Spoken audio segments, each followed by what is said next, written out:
All right, so welcome to part 4 of our Understanding Shoulder Pain video series. So today we're talking about some healthy habits that you can start to think about with your shoulder. So the two biggest areas of healthy habits that we have to talk about are one, posture, and two, sleep, these are two of the biggest things that I see and talk about every single day with people in pain. So number one, talking about your posture. This is going to come back to that video 2 where we talked about those shoulder blade squeezes. Generally, posture gets a bad rap because we sit in poor positions all throughout our day.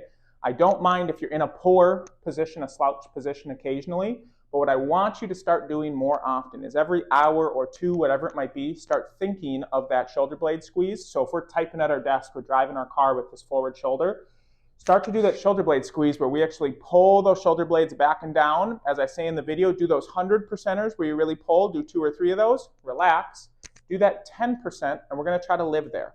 I want you up in this position 50, 60, 70% of your day, and if the other 20, 30%, you're kind of down in this rolled position, I don't mind that because our body likes that transition between being in really good posture and being in quote-unquote bad posture as well.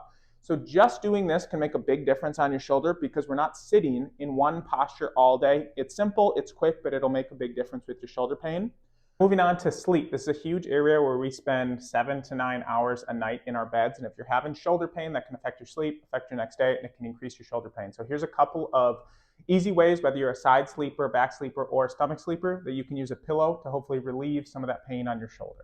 All right, so first tip we're going to talk about, we're going to take our extra pillow, and all we're going to be doing is stacking it kind of behind our low back, kind of pushing it down into our low back, kind of that crease of your low back area in between the bed and your body. And then all we're going to be doing in order to take some pressure directly off our shoulder, if we're normally a side sleeper, is we're just going to slightly roll back onto this pillow. So you're not really sleeping on your back or anything, you're still on your side, but you're going to be decreasing the direct pressure down through your shoulder. Let this top shoulder just kind of fall back onto that pillow. Again, sometimes we get some pain from our top shoulder kind of hunched over.